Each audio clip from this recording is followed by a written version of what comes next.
Hi guys, it's Daniel here again.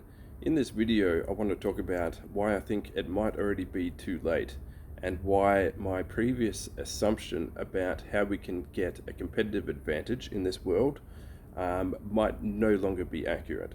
So my previous plan for how we or myself can get the biggest competitive advantage in this world is to increase intelligence and thereby get the competitive advantage over other people who aren't increasing their intelligence.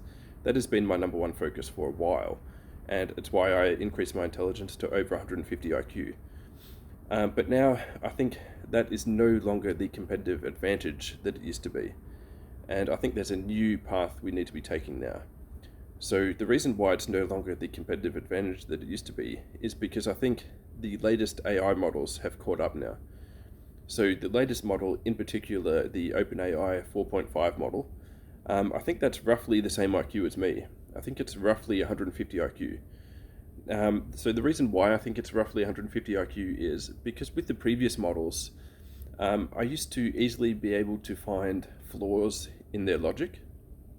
And with the previous models, when I'd be in discussions with them, it would usually be me who would come up with unique insights from the discussion in order to solve the problems.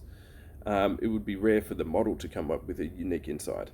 But now that's kind of flipped, and now it's about 50-50. So when discussing problems with OpenAI's 4.5 model, it seems like half the time the model is coming up with the unique insights, and half the time I'm coming up with the unique insights.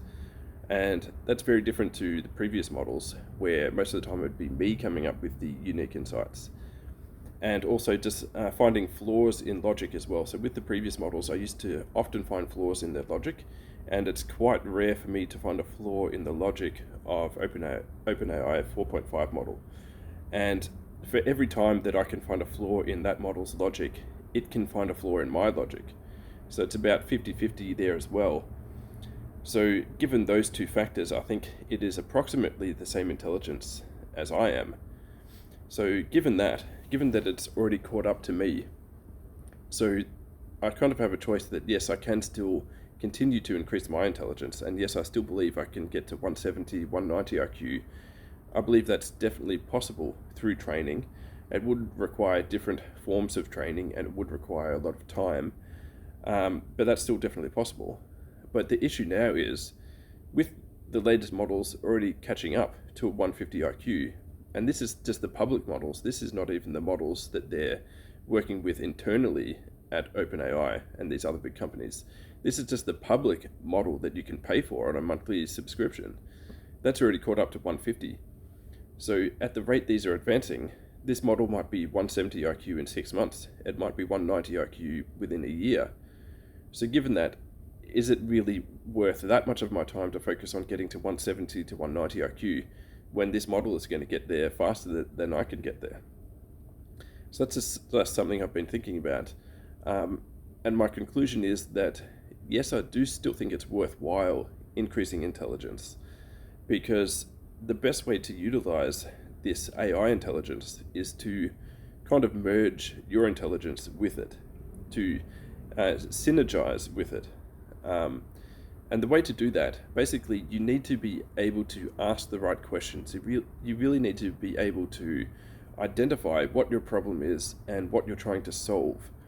And then you can discuss it with these models that are a 150 IQ and soon to be 170, 190 and above IQ. You can discuss your problems with the models, and then in a joint way find solutions to your problems. But the best way to do that is to also increase your intelligence, because the more you increase your intelligence, the better you are at coming up with the right questions to ask, the better you are at being able to simply identify that you have a problem. I think that's one of the biggest issues that people with a lower IQ face, is that often they are not even able to comprehend that they've got a problem in life. They often aren't even able to identify problems. So if they can't identify the problem, how can they possibly come up with a solution? So that's one of the most important factors as to why we need to keep increasing our intelligence, because the more we increase our intelligence, the better we are able to identify our problems and ask the right questions so that we can have the most effective discussions with this super intelligent AI to come up with solutions for our life. So that's just something I've been thinking about lately, the last couple of days, like when I realized that this model is approximately the same intelligence as I am.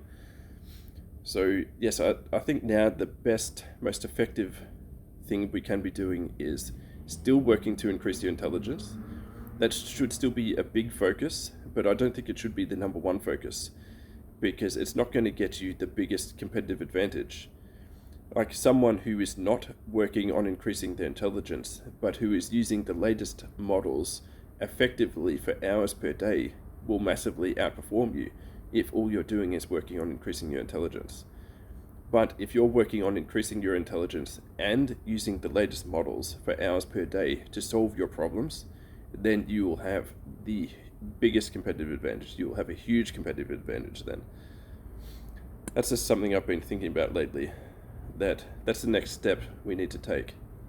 So we need to combine and merge our intelligence with AI intelligence now.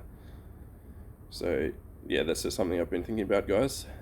Let me know your thoughts on this topic. If you think I'm wrong about this, if you have any thoughts or questions, leave a comment down below. And yeah, that's about it. Yeah, if you like the video, make sure to leave a like and subscribe to the channel. Cheers, guys.